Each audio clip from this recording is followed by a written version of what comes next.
Now being recorded. My name is Mike Marks. I'm going to walk you through these slides, add a little bit of color. They're intentionally dense. They should be hopefully self-explanatory. There's also a page in the back with a bunch of links that get you additional information, and there's more stuff on stress testing your business on our website at the address that's indicated on this page. We're making the assumption that you've already gone through and done a stress test in your business. So you have actually gone through the complex process of trying to figure out how much you have to reduce costs. I mean, there's some black art to this. You're basically trying to solve an equation for a bunch of moving goalposts. So it's not easy and it's not precise, but you just want to ensure, number one, that you're going to be able to survive through this. And if it turns out you're actually going to bump into a loan covenant or you run out of cash, it sort of changes the entire situation. So this helps you define what kind of cost reduction is necessary. And then this set of slides that I'm about to walk you through is going to actually help you figure out how to actually do it. So stress testing, basically, we're just going to talk about how long you can last, and we're going to just go ahead and test. Understand, these aren't predictions. We're just asking, if this happened, how would it affect us? How long would we be able to operate under these tough conditions? And if it turns out you don't like the answer, cost reduction is a tool for how you actually get there. So what we're going to do is just sort of frame this. And I think it's really important to back out the emotion from the business side of this. This pandemic's going to be with us for a while. I'll share some data on it and places you can learn more about it. But I want you to understand the anxiety that comes from uncertainty. Nobody likes uncertainty. And if you kind of take a look at this chart from McKinsey, the citation's down there so you can download the article. It's really good. If you notice, got US, UK, Spain, Italy, they're all in order based on where they are for the contagion life cycle. In other words, China's pretty much through it. Italy's on the tail end. We're just going into it. The current smart money is that we're going to have our case peak, which is what drives this whole thing around May 1st. But notice that the dominant deal, because this asks, is it the end of the world? Are you feeling pessimistic, unsure, optimistic? Notice that the thing that dominates all of this is uncertainty, and nobody likes uncertainty. And what happens is things get worse. Most people don't understand what an exponential curve is. The only thing that's unknown is the slope of the curve, but it's going to be exponential. Is that if you notice the blue goes away as people start getting faced with the case count, and what happens, the world's going to end, pessimistic view starts to take over, and as soon as you get past, what happens, the optimism comes back. So there's two things going on. One is the pandemic and how do you protect yourself and your company and still take care of your customers, and the second is what are we going to do with this recession that's coming back out of it, and there's still going to be an optimism cycle for that. So what I'd like to do is give you kind of a sense of where this is going to go. There's another document down here from McKinsey you may want to take a look at. And we have found this to be very useful. They laid out 9 different scenarios as to where this is going to take us. If you notice in the top right corner, A4, this is the V everybody's hoping for, because at this point we know there's going to be some kind of economic impact. We're already feeling it. But is this going to be a V curve? Is this going to be a U curve? Or is this going to be the L and it's the end of the world as we know it? The L is B3. That's where things are going to get ugly and stay there for a long time. One of the things we learned a long time ago is that if you don't know what the answer is going to be to something, and there's a lot of possible choices, chances are all the various choices are still going to fit in a bell curve. And if you pick something in the middle, you're probably going to be more right than wrong. And so what we've basically done is modeled on what they call their A1 scenario, which says we're going to go in deep. It's going to end up coming back. We're going to have effective interventions, or at least partially effective interventions. We're going to have some reignition in terms of hot spots as the virus comes back with social distancing, but not enough that it's going to really screw us up. When we do stress testing, each company picks their own set of numbers. That's in the other webinar that you may want to take a look at. We've downloaded the forms so you can go through the process yourself if you don't have the projection and analysis tools. But the table in the bottom left here, you basically just pick 3 scenarios: optimistic, realistic, pessimistic, or you can pick bad, really bad, and horrible. I mean, those are emotional words. And what we're doing, if you notice here down at pessimistic, we've been testing clients at a 60% revenue decline. Obviously, nobody can live at that level of decline for a while. But the point is, if you go through and do it, and then you sort of take a look at this and say, you know what, if it's going to be an A1 kind of a scenario, and I'm looking at these kinds of numbers, I'm probably going to be okay. We've had people go through with the optimistic and said, you know what, I'm good. Everything's going to be fine. And then as things have progressively gotten worse, they've switched to realistic. I'll actually show you an example later of what happens. But you actually model your business and say, what do we look like at this point in time? And then what you end up doing is you actually track the revenue declines and use those declines plotted against this to figure out where you need to be. That's essentially how it works. The complex part of this whole thing is trying to figure out how much money you need to reduce. And typically people put this in circles. Think about concentric circles that collapse down as you go. And so the first level of things are just a little bit bad. This is normally what you do in a recession. You reduce a little bit. If things get worse, you reduce again, and these circles collapse. And normally, you know, a decline in your cash availability, all of a sudden we're running short, triggers you to go to another level. One key point here, and this is strategic in terms of the cost reduction program. If you notice that quote on the bottom from Peter Drucker, there's the right way, the wrong way, and our way of doing things. I learned a lot many years ago from a guy named John Woodhouse, who was the CEO of Cisco Foods with an S. And he made a remark to me that was burned into my brain. And he said, everything I learned on how not to run a company, I learned when I worked for Ford Motor Company. That's not intended to be a shot at Ford. But people in every company get into a routine. They don't like to have their cheese moves, as people say. The role of the CEO is to challenge all of these assumptions. And it's not the way we did it before. And what are the things we need to do now? Because the role of CEO in a cost reduction program is to ensure that when we get to the recovery, which in the A1 scenario says it's the end of 2020, somewhere around in there, that the company's as strong as it possibly can be, because that's where a lot of the share shifts happen. So he's got to make sure the business survives to get to the recovery. And second, he's got to make sure it comes out as strong as possible. But while the CEO, he or she is doing that, they need to balance the needs of all these various stakeholders, which are their employees, customers, and the rest of it. If many of you have already seen, you're seeing the best of human behavior and the worst of human behavior coming out of this. And there's a lot of stupid stuff that's going on. So I'm going to give you two things that ideally you should have done, but it's too late to do now. The first is to build concentric rings of defense that I alluded to before to protect your employees. And the idea is that it reduces costs as conditions get worse. It's too late to put these in now because we're already in a giant cow pie. And what you do is you're linking this to business conditions. And these are hard to create, but even creating one circle helps. But some things that go into it is you say, we're going to have a variable 401k match based on the financial performance of the company. I might match you $2 for every dollar you put in if we're having a really good year. And I may change the amount of employee co-pays on medical insurance based on where we are. If you think about that, these idea of concentric circles, we're going to be in green light, yellow light, red light, and we can have blinking red light. I mean, there's all kinds of stages you can put in here. But a lot of companies will go ahead and add a couple floating holidays and educational expense reimbursements that go away in bad economic conditions. There's also, and this is relatively sophisticated, but you'll have people that say, we're going to pay you a premium, we're going to pay you a salary, and you can get a sweeter vacation or sick leave program if you sign up for a red light program, which says if the company's in red light, you automatically take a small percentage pay cut. The idea is that if you end up setting these things up in advance, which you can't do now, what would happen is you'd automatically, as business conditions get worse, your expenses go down, so you're able to survive and continue. The second thing that's too late to start now is this whole idea of net profit contribution by customers. It typically takes 6 to 18 months to put one of these things together. And what I'm showing here is a whale tail chart. And it says, figure out what the net profit is by customer. And when you put the customers in descending order of profit, contribution margin, you'll typically find that a handful of customers are giving you the bulk of your profit. This is a cumulative list from the most profitable customer going way out to the end of 226 for a branch. The branch ended up making $120,000. It's not a big branch at the end of the year.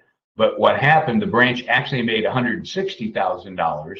But if you start looking at this, all these customers from that that are marked as negative contribution, the margin that they're giving us is not enough to cover the costs that we incur to service them. And so part of this is really important. And by the way, this is almost automatic. It's in the playbook of every private equity company. When they buy distributors, they put this in.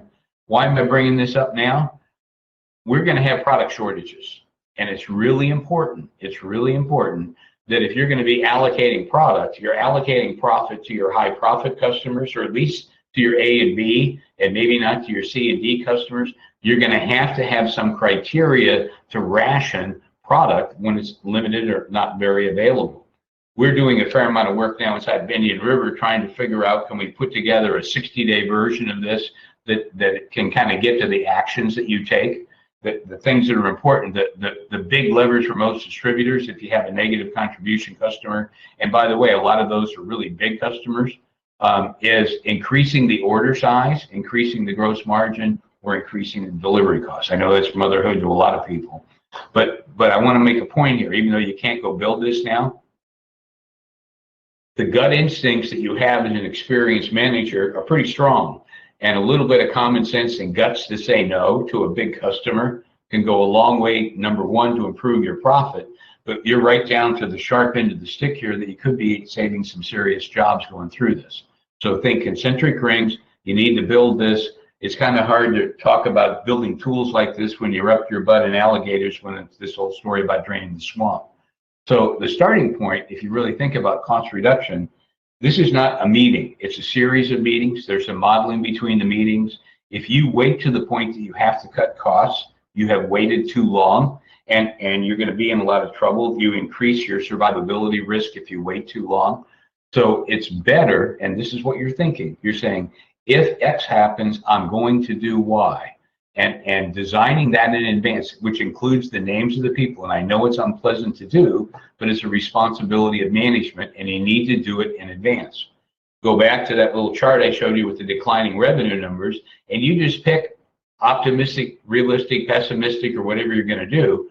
But remember, even at pessimistic, you shouldn't get to a position that you have a projected loss or obviously blow a bank covenant. And only, I'm going to read this because it's just really hard and people still do it. Old fools spending other people's money will try to grow sales into an expense base that's too large. It's not your money. And forecasting a sales increase is not a turnaround plan. So if you once get through these various scenarios and you say, based on where this is going, I'm not going to make it. I'm going to run out of cash. And you have to figure out how much cash you need. What do I need to do about reducing my expenses? And these aren't hard and fast numbers, but I can tell you based on experience, and by the way, these are pandemic numbers that are different than recession numbers. But in a pandemic, main thing is there's not an awful lot you can do to enhance margin. On the pandemic side, with all the disruptions in supply chain, most of the opportunity you're going to have is going to be on buying better, which we'll get into. But the ratio is 65, 10, 25. If I have a gap of $1 million, 650,000 of it is going to be payroll. 100,000 is going to be margin improvement by buying better, mostly buying better, and the other 250,000 is going to be death by 1,000 cuts. And that's a starting point. Every company does it different, but at least it gives you a place to start and take a look at it. So now we know. Let's just say you've gone through this thing, and you know what it is you need to do. And you need to start thinking about what expenses to cut. And this takes critical thinking, and the entire management team needs to be involved in this. And only you're an idiot, and I'm saying it as plain as I can, if you only reduce hourly staff and warehouse people and leave all the managers and the senior executives alone, or you demand 10% across the board cuts in salary. And I mean, that's using a blunt instrument where you really want to use the scalpel. Start thinking about what expenses I can eliminate, even if it's for a short time. There's a lot of these expenses you can eliminate, and if you wait until the end of the year to staff it, it's not the end of the world. And those are the things you need to be thinking about. And there's a difference between revenue-producing expenses and pure overhead expenses. And if something's just pure overhead, I can live with it as a gap for a while, then go ahead and grab it. But some things that produce revenue or protect assets, as an example, this is about cash, And a credit manager ends up being a very essential employee in terms of pulling cash into the business. And so the point I'm making here about field sales, if your customers aren't buying, it's a great time to upgrade your sales force, especially if we're going to see A players becoming available from the competition. And you need to remember that for every distributor on this, 85 to 90% of your sales to customers are products that they purchased from you before. So these are bought, not sold. And maybe there's cheaper ways you can do it. We'll get into this a little bit later. But being afraid to touch the sales force, change pay plans, or any of the rest of it, there's an old saying, don't ever let a good crisis go to waste. And this is something that needs to be looked at because it burns up roughly 25% of your total gross margin. Two things I want to mark out that are really critical. In a pandemic, you've got to be able to ship to be able to invoice. If you can't invoice, you can't get cash. If you can't get cash, you'll die. Warehouse workers become critical functions. And one of the things you have to plan on is not if you're going to have an infection, it's when you're going to have an infection. And the coworkers on that warehouse team are going to have to self-quarantine. So a lot of times it's splitting shifts and doing things, and we're going to be dealing with this all the way through the summer. The second thing that's critical is purchasing, because we're going to have a lot of supply chain. You really need to be on top. So those are two functions typically that some of the people that we consider to be in the leading edge have actually increased the resources there and cut them in other places. So if you get down to the payroll thing and you want to talk about where they go, who goes, it's really important to have the set of analytics that go through and say, we're using a set of criteria to define who stays and who goes. And you should start with what you think is going to help the business be strongest when it comes back out. But you may end up changing those criteria around to make them a little bit public. But the primary criteria you can see listed there, obviously, is performance and productivity, and somebody's in a critical function. But there's a ranking tool that is very useful here, and we've used this in recessions. I don't even remember how many recessions. But you go through, and this is confidential. You don't want to be telling anybody what their score is. You want to rank every employee that you have on a scale of 1 to 4. Ones are superstars that you think can rise 2 levels in 5 years. 2s and 3s, which would be 85% of your workforce or more, they're all going to have long careers with you. They're going to get raises. They're long-term employees. You're happy to have them. But there's a difference between a 2 and a 3 that's really critical.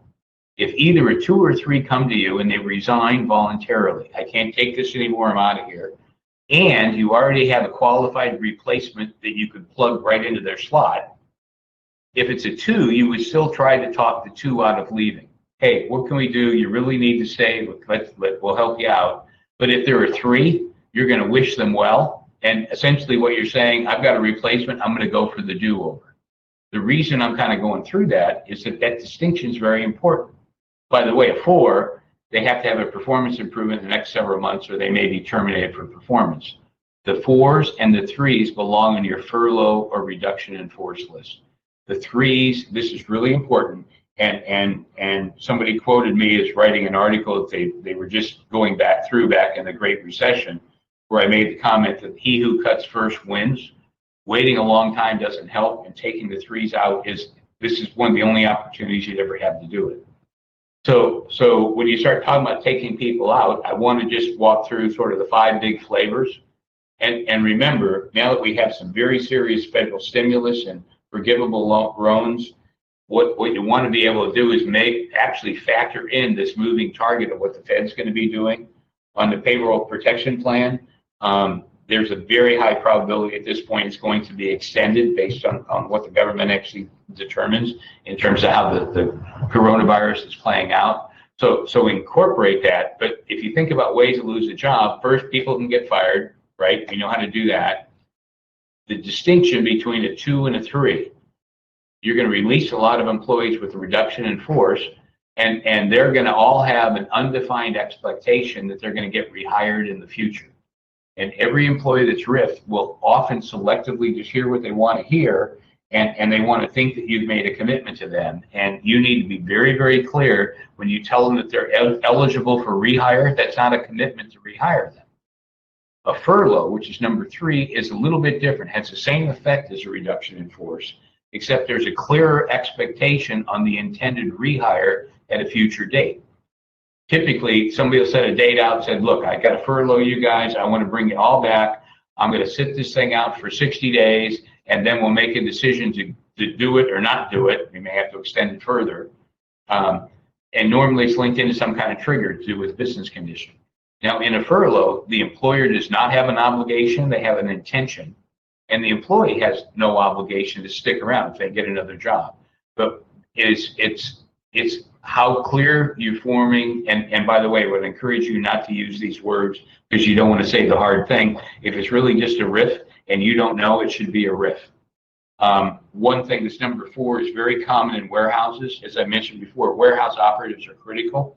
And so when people have had to really cut pay, they've cut pay on everybody and split jobs. So I take my warehouse workers and I put them into 2 teams and on the first shift, because if one person gets sick, the others are going to have to self-quarantine. I want to be able to put the other team in there, like the gold team and the blue team if you're an old Navy guy. And fundamentally, and by the way, you're going to probably have to put some overtime in this to make the math work, but it's really critical to keep that warehouse working. The other thing is that salary reductions are very viable, especially when you can actually do withdrawals from 401ks to make up that gap. And there's mechanisms you can put in to make that a lot smoother, so you can give them a bigger cut. They can take part of it out with 401ks. And the key reason I'm going through all this is, remember, you're thinking about how you put yourself in the strongest position that you can when you come out of this. I just had a conversation last night at 10 o'clock with a really smart CEO, and they got down to the point they had to either cut 150 heads or give everybody a 5% pay cut. The CEO, having been through these recessions many times, wanted to do the 5% payroll reduction, but his young management team, they're very talented, but they haven't been through these kinds of things before. They all just opted for the 150 people. Now, the interesting thing is both have the same cost consequence, but when you talk about the recovery, once you've tagged yourself as I'm somebody that lays people off, it makes it a little harder to bring people back on. And when you get ready to rehire people in recovery, everybody else is as well, and you're going to have a bunch of vacancies and a bunch of challenges, which strategically weakens you when there are major share shifts afoot. So this whole idea of keeping your employees in place any way in the world that you can is typically, it's not socialism or being nice. I mean, don't keep them in the payroll if you're just going to auger in and go bankrupt. But you're keeping these people in the ground so you can actually end up winning based on how this all goes together. Now, I have to say this, even though this really hurts, you really need to look at the senior team as well. If you're the CEO, you need to look at your direct reports and their direct reports. And you're doing what's best for the company. Typically, if you can get rid of one senior executive position, you're saving 3 hourly workers that may be in critical functions.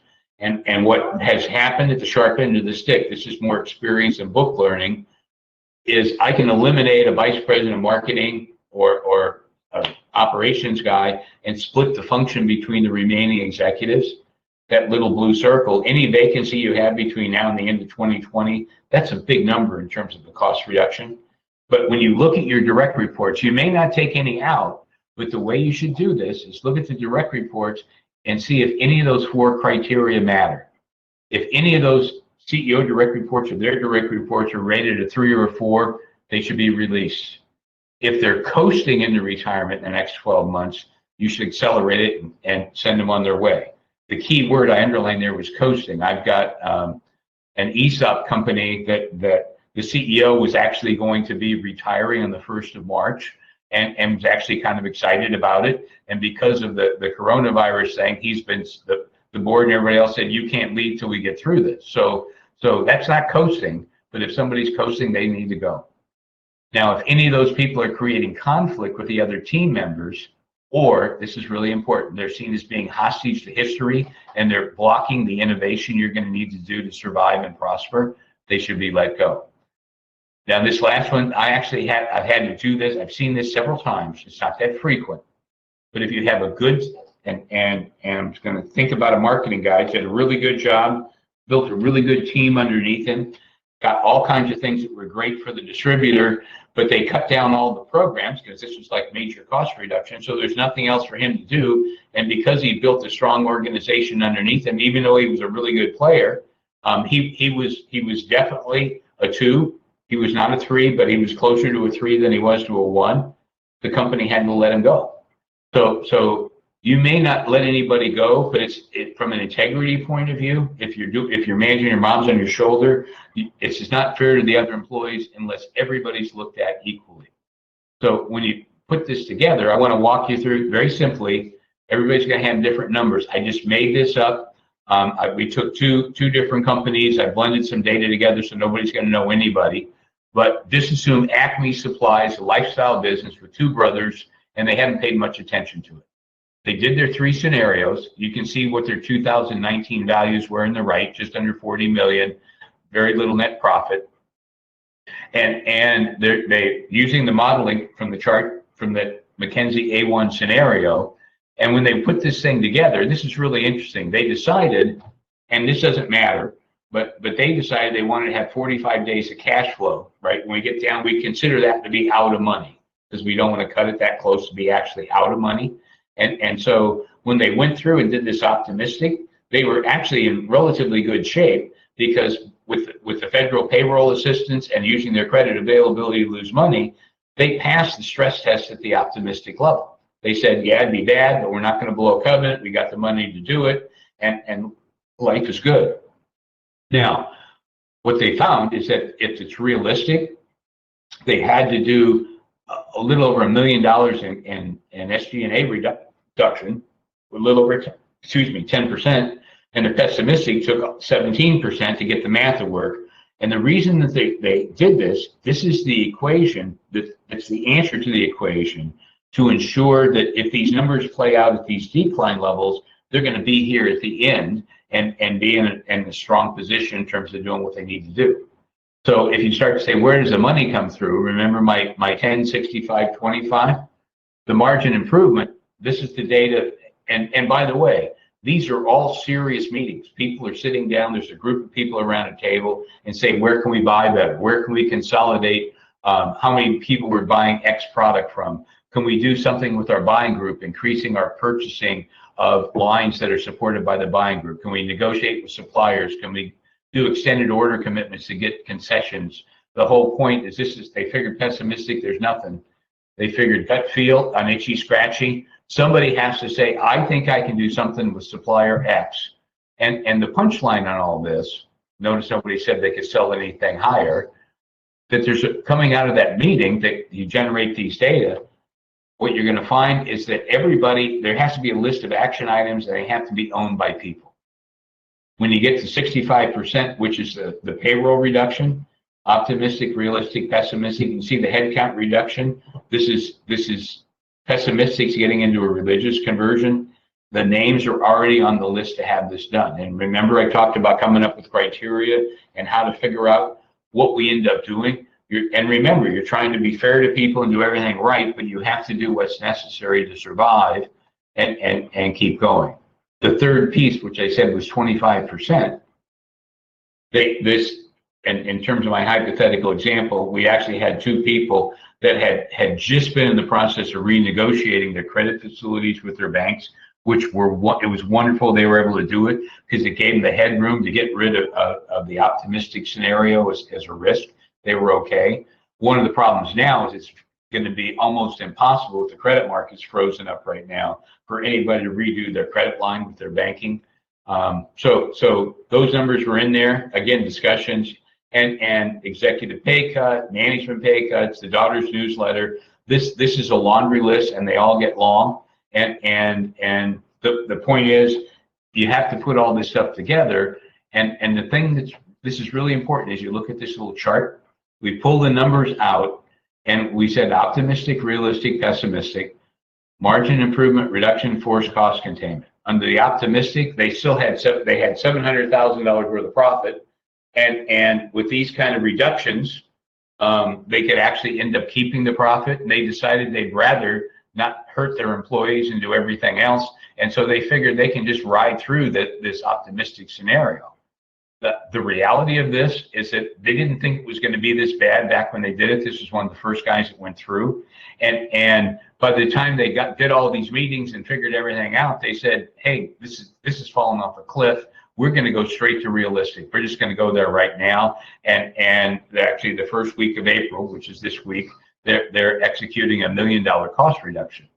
Now, the thing that's important here, this is the value of stress testing. They know in terms of that realistic forecast, where we showed all those revenue declines, if they do this cost reduction, they're going to have a viable business. They do not have to worry about not surviving as long as things don't get worse. If things did get worse, they've already designed that plan. That was their pessimistic plan. It gives you a lot more confidence to play the game offensively in the market if you know that you're still going to be here. So they'll be obviously watching the activity, say, of the declines bigger than what we forecast. And understand, all we're doing is testing. You're not forecasting or creating a self-fulfilling prophecy. But everybody knows you can't live with a long-term 60% revenue reduction, period, or whatever else is going to happen to us and still stay alive. So the reality for most of us, and again, we feel very strongly, you want to know how much ammo you have to be in the firefight. And it's dumb to go into a firefight without knowing what kind of ammo. Plan on having a loss in April and May. If you make money in April and May, pat yourselves on the back. And the stress test lets you know how much room you have. Now, the thing that's really important, and this is what typically happens as people work through this, you know that this is going to go away at some point. So as a business executive, you're watching your cash availability, you're watching our pandemic revenue index, that little chart there on the right. It's published on our website every week, and it lets people know for a group of distributors how the sales this week compared to the same week in 2019. We fully expect these numbers to keep getting, the bars to keep getting bigger in the negative side for the next couple of weeks. We don't know, we're not smart enough to know how long it's going to go, but you also have your plan in terms of what you're doing. So you're watching your cash declining, and you're watching the pandemic revenue index declining, and you're hoping every week to see the PMI. Actually, it should say PRI in this. That's a typo on my part. But you've got a lot of things you can adjust in terms of deciding what your profit levels are, your minimum cash flow days, like my little example thing. And I'm going to talk a little bit about breaking glass when you can't even get close. The basic idea is that the cost reduction program is what you do to bridge the gap between when you run out of cash and when you're projecting the recovery to come through.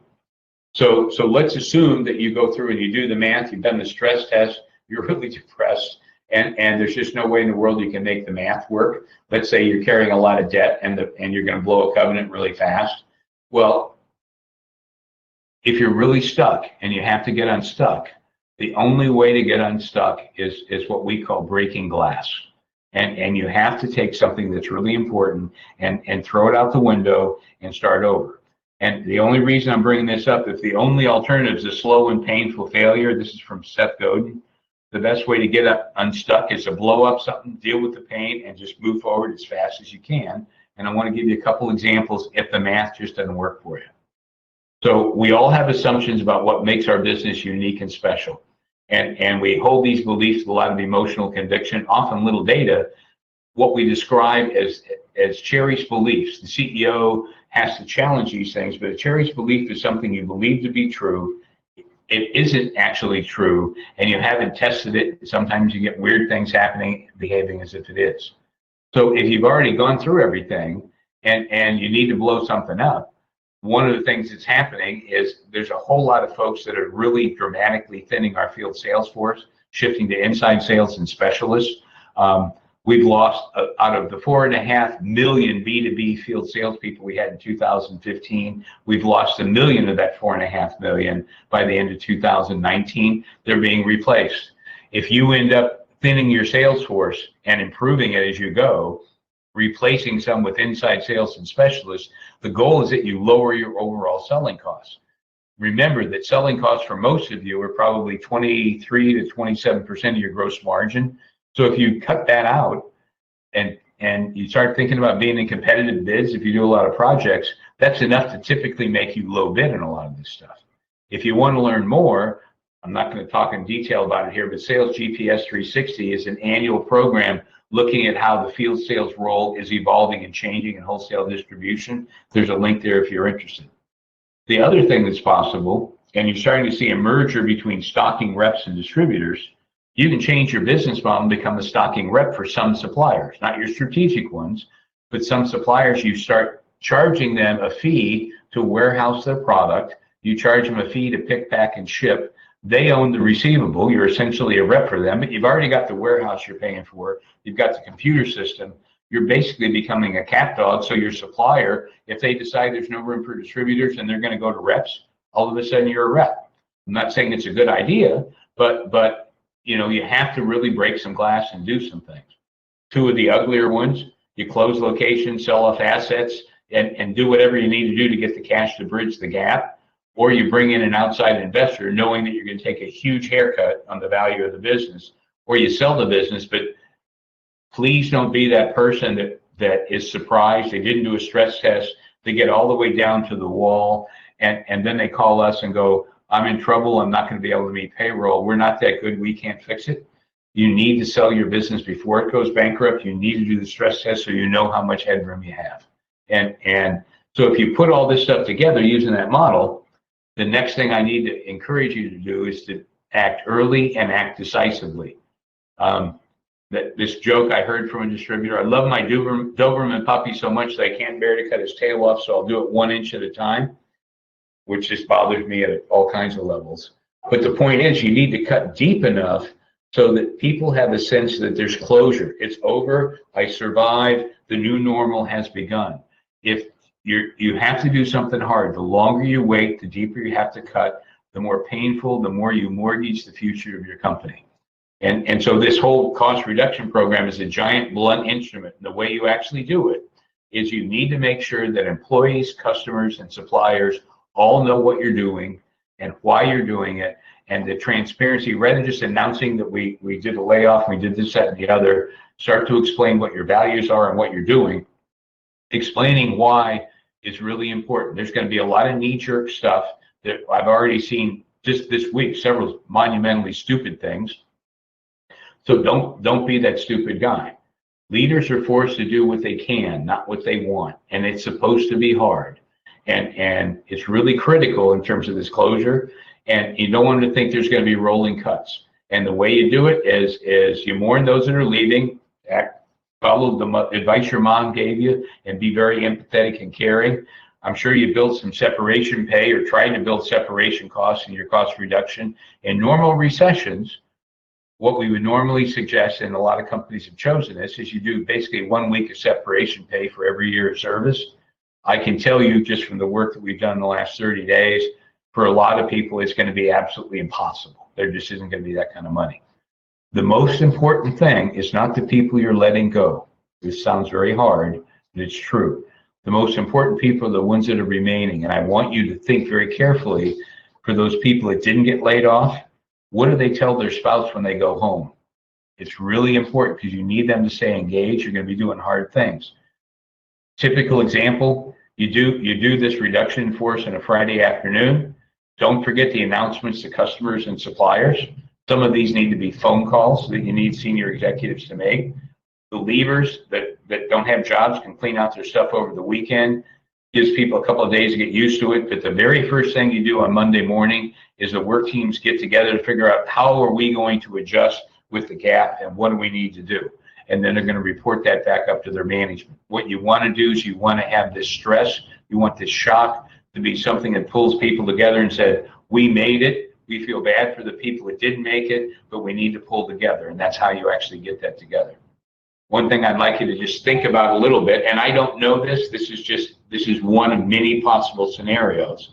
But if you look at it from a distribution perspective, and again, I'm modeling this on the McKinsey A1 scenario, the one that was right in the middle. I'm figuring everybody keeps talking about new normal now. The new normal is not going to be here until July. But sort of the take, and it's just a take, we're in recognition and action right now until June. If you figure we got a case peak at the beginning of May, it'll probably play out, recognition and action. We're going to have the deep side of the V going in through June. Hopefully it'll be over and we'll be coming back out. The new normal is July through December, and the recovery is basically figuring January. If you think about it, the recovery, quote unquote, as everybody keeps coming out with their guesses keep getting longer and longer. I'm not putting a lot of faith in any of it. and the difference between stage 2 and 3 get much smaller if this extends out much further. There are going to be a number of business failures, and I think the last part, I think you're going to see things, and you may see some things in May. You'll definitely see things in June and July and August. These are people that are running out of cash, and I'll guarantee you that most of them will not have done a stress test, and they'll be surprised. I cannot tell you, been doing this for over 30 years, people that run out of cash are always surprised. It's crazy, but it's true. And so we get through the bankruptcies. A lot of those, some of these PE firms have used 60% of debt to finance an acquisition. And if they're relatively recent, like right before the pandemic, they're going to be blowing covenants really fast. And as people run out of cash, there'll be another wave of bankruptcies as the weaker firms. As soon as we get to this recovery, when you go into a recession or a pandemic, you're going to be throwing off cash because you're not replacing inventory, and it gives people a false sense of security. This is part of why they get surprised. And as soon as the market starts to turn, all of a sudden they run out of cash instantly, and they don't have the dough to grow. And part of this, the thing that hides this from people, is that when a distributor fails, it's a religious experience. But for everybody else, it's a joyful experience, because every time a distributor goes away, their customers have to find other sources of supply, and that softens the financial impact of everybody else as the supply leaves the market and the demand continues. And so the other thing to be thinking about as you get further into this is what kind of competitive advantage can you get because you have product and other people don't have product. So I've got some links here. And an old line from the Army, you don't have to like it, you just have to do it. You're in this pandemic, you have no choice. There's a bunch of information here. We've gotten some of this from our clients, some of it we found ourselves. Just take a stroll through when you're sitting doing effective social distancing, working at home, and there's a lot of information here. The point I'd like to kind of close with is that I'm old. I'm not as old as I remember Pearl Harbor, but I remember Kennedy getting assassinated, certainly remember Vietnam and 9/11. This is going to have that same impact to people. And as you think through this, I would encourage everybody, don't be that stupid guy. Don't do stupid things. Behave in a way that when you describe what you did in years to come, that you're proud of your actions and how you handle yourself. You know, it's like Marcus Aurelius' old line, stop talking about what a good man is and just be one. We're all in a lot of stress. We're all under it in the same thing. This is where the best is going to show. So one last sales pitch for us. We're putting these things out in the public domain because this industry has been really good for us. A lot of you have no business hiring consultants right now because you just really, especially if you haven't done a stress test. But if you're in one of those situations where I've listed these 3 situations at the end, we might be able to help you act faster, put some new moves in your playbook, or take some of the risk out of your decision making. But if you were a company that was already innovating and disrupting and making the digital transition and doing all that, and now you got to dial it back and you want to hang on to it, we can help. If the industry was already melting down because of Amazon and the rest of it, we can probably help. And the last, there are a handful of companies, we're already talking to a couple of them, that if you have a really strong balance sheet, you can actually gain a lot of share through this, and you can come out of this thing just being an incredibly strong company by leveraging your balance sheet. The people that manage your balance sheets are going to make a lot of money, and it's much more important to manage your balance sheet than your income statement, and most people haven't had the experience with that. So there's an opportunity there. This is in the public domain. Please download the stress test sheet, go through the webinar we have on instructions. If you have questions that are public, go ahead, just send us the thing. We'll post it there. We'll give you a detailed answer, or pick up the phone. But this will pass. This is like having teenagers, and all of a sudden you think, why in the world did I ever have teenagers? They're horrible. And then it has to be horrible. They don't leave the house, and then they end up being very good friends. We're just in that space where we just don't like having teenage children, and this too will pass. So don't let it go to your head. Don't get worried. You don't have to like it. You just have to do it. Thank you for your time.